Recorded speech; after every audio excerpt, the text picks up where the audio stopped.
नमस्कार साथियों। आज फिल्म अभिनेता राजकुमार के बारे में बात करते हैं। वे कभी पुलिस सब इंस्पेक्टर थे और थाने में ही मिला था पहली फिल्म का ऑफर। संवाद अदायगी के बेताज बादशाह कुलभूषण पंडित उर्फ राजकुमार का नाम फिल्म जगत की आकाश गंगा में ऐसे ध्रुव तारे की तरह है जिन्होंने अपने दमदार अभिनय से दर्शकों के दिलों पर राज किया।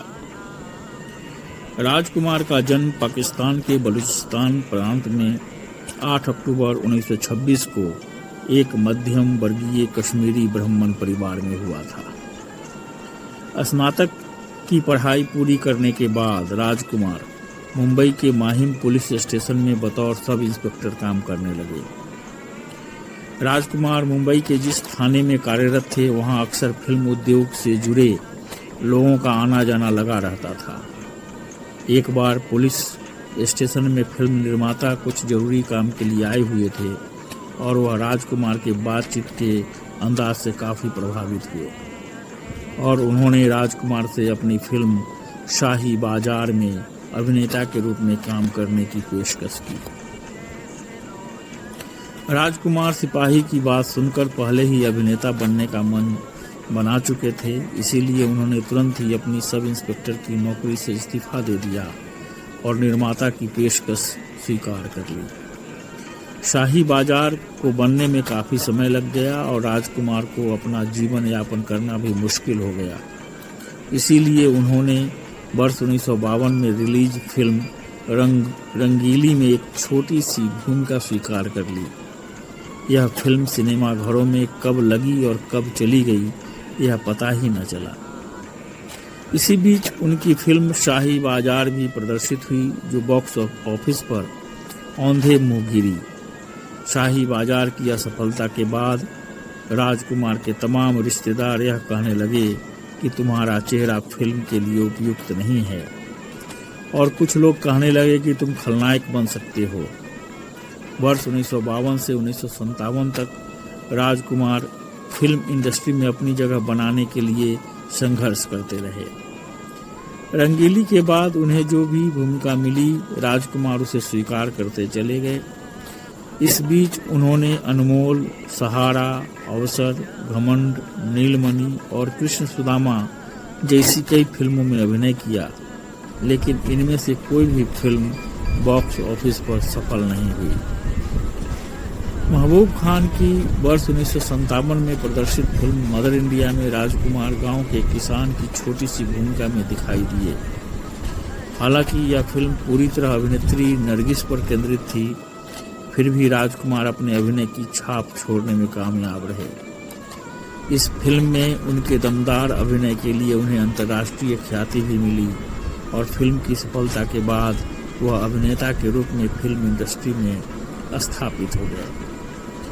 वर्ष 1959 में प्रदर्शित फिल्म पैगाम में उनके सामने हिंदी फिल्म जगत के अभिनय सम्राट दिलीप कुमार थे, लेकिन राजकुमार यहाँ भी अपनी सशक्त भूमिका के जरिए दर्शकों की वाहवाही लूटने में सफल रहे।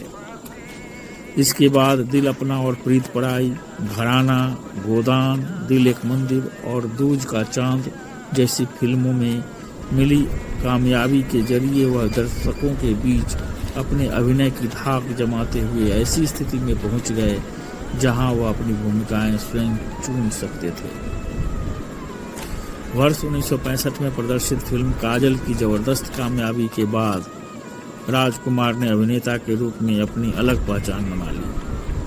B.R. चोपड़ा की 1965 में प्रदर्शित फिल्म वक्त में अपने लाजवाब अभिनय से वह एक बार फिर से दर्शक का ध्यान अपनी ओर आकर्षित करने में सफल रहे। फिल्म में राजकुमार का बोला गया एक संवाद, चिनाई सेठ जिनके घर शीशे के बने होते हैं वो दूसरे के घर में पत्थर नहीं फेंका करते, और चिनाई सेठ ये छुरी बच्चों के खेलने की चीज नहीं, हाथ कट जाए तो खून निकल आता है, दर्शकों के बीच काफी लोकप्रिय हुई।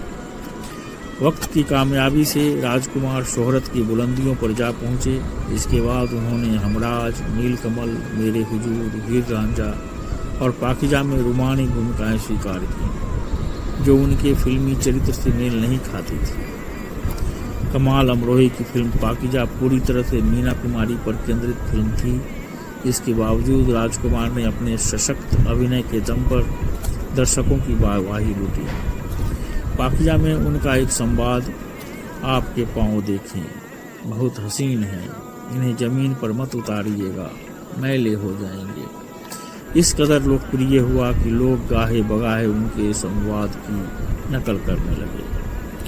वर्ष 1978 में प्रदर्शित फिल्म कर्मयोगी में राजकुमार के अभिनय और विविधता के नए आयाम दर्शकों को देखने को मिले। इस फिल्म में उन्होंने 2 अलग अलग भूमिकाओं में अपने अभिनय की छाप छोड़ी। अभिनय में एकरूपता से बचने और स्वयं को चरित्र अभिनेता के रूप में भी स्थापित करने के लिए उन्होंने स्वयं को विभिन्न भूमिकाओं में पेश किया। इस क्रम में 1980 में प्रदर्शित फिल्म बुलंदी में वह चरित्र भूमिका निभाने से भी नहीं हिचके। वर्ष 1991 में प्रदर्शित फिल्म सौदागर में राजकुमार के अभिनय के नए आयाम देखने को मिले। सुभाष घई की निर्मित इस फिल्म में राजकुमार 1959 में प्रदर्शित फिल्म पैगाम के बाद दूसरी बार दिलीप कुमार के सामने थे और अभिनय की दुनिया के इन दोनों महारथियों का टकराव देखने लायक था। 90 के दशक में राजकुमार ने फिल्मों में काम करना काफ़ी कम कर दिया। इस दौरान उनकी तिरंगा, पुलिस और मुजरिम, इंसानियत के देवता, बेताज बादशाह, जवाब, गॉड और गन जैसी फिल्में प्रदर्शित हुई। नितांत अकेले रहने वाले राजकुमार ने शायद यह महसूस कर लिया था कि मौत उनके काफ़ी करीब है। इसीलिए अपने पुत्र पुरु राजकुमार को उन्होंने अपने पास बुला लिया और कहा, देखो, मौत और ज़िंदगी इंसान का निजी मामला होता है। मेरी मौत के बारे में मेरे मित्र चेतन आनंद के अलावा और किसी को नहीं बताना। मेरा अंतिम संस्कार करने के बाद ही फिल्म उद्योग को सूचित करना। अपने संजीदा अभिनय से लगभग 4 दशक तक दर्शकों के दिलों पर राज करने वाले महान अभिनेता राजकुमार 3 जुलाई 1996 को इस दुनिया से अलविदा हो गए। तो दोस्तों, आज के लिए बस इतना ही। जल्द ही मिलेंगे फिर एक नए वीडियो के साथ। तब तक मुझे विदा दीजिए। और हाँ, अगर अभी तक मेरे चैनल को आपने सब्सक्राइब नहीं किया है तो सब्सक्राइब कीजिए, लाइक कीजिए। नमस्कार, जय हिंद।